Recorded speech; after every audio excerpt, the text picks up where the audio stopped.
జగిత్యాల జిల్లా ఐలాపూర్కు చెందిన బీటెక్ విద్యార్థి హైదరాబాద్లో మిస్ అయ్యాడు. కాచిగూడలోని ప్రైవేట్ హాస్టల్లో ఉంటూ ఓ ప్రైవేట్ ఇంజనీరింగ్ కాలేజీలో బీటెక్ ఫైనల్ ఇయర్ చదువుతున్నాడు రాహుల్. కొడుకు కనిపించకపోవడంతో 11 రోజులుగా అతడి ఆచూకీ కోసం తండ్రి రాజేష్ హైదరాబాద్లోనే ఉంటున్నాడు. ఇంటర్న్షిప్ కోసం ఎంబీఎస్ఆర్ కాలేజీకి వెళ్లిన విద్యార్థి రాహుల్ గత నెల 27న కాలేజీ వద్ద ర్యాగింగ్కు గురయ్యాడని చెబుతోంది అతని తల్లి వనిత. ఇక అదే రోజున మిస్సింగ్ అయినట్లు తెలిపింది.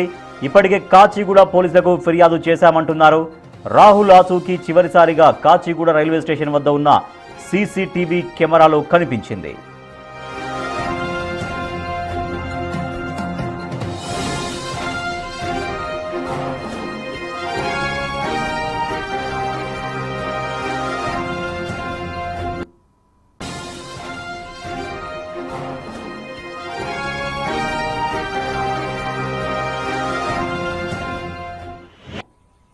మా కొడుకు హైదరాబాద్ లో చదువుకుంటాడు. అక్కడ మిస్సింగ్ అయింది.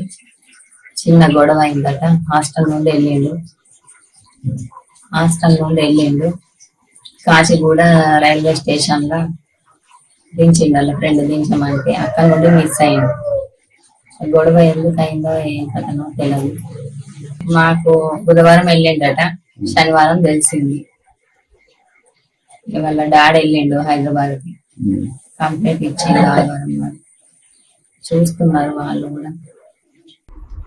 సరే ఆయన ఏం తప్పలేకపోయినా ఆయన మీకు వచ్చేసరికి ఆయన ఏం చేయలేకపోయాడు. భయపడ్డాడు. ఇంటికైనా ఎక్కడికైనా అని ఏది ఉంటుంది ఏమనుకున్నాడో, వాళ్ళు ఏమని బెదిరించిందో మాకేం తెలియదు. అసలు ఏం కూడా ఉన్నది కూడా తెలియదు. ఆయన వస్తేనే ఏమని చెప్తేనే తెలుస్తుంది కానీ అప్పటిదాకా ఏం తెలియదు. ఆయన ఇంటికి రావాలని కోరుకుంటున్నాం సార్. వాళ్ళకి 2 పిల్లలు సార్, బాబాయ్ పాప. వాళ్ళు మస్తు కష్టంతో ఆయన ఇప్పటి వరకు చదివించారు సార్. ఆయన నిన్నే వాళ్ళ ఆశలు అన్నీ నిన్నే ఉన్నాయి. ఒక ఇయర్ అయితే అయిపోద్ది సార్. చాలు హాస్టల్ ఇట్లా వేసుకుంటూ అందరికి బాగా ఉంది సార్. ఆయన ఇంటికి రావాలని కోరుకుంటున్నాను.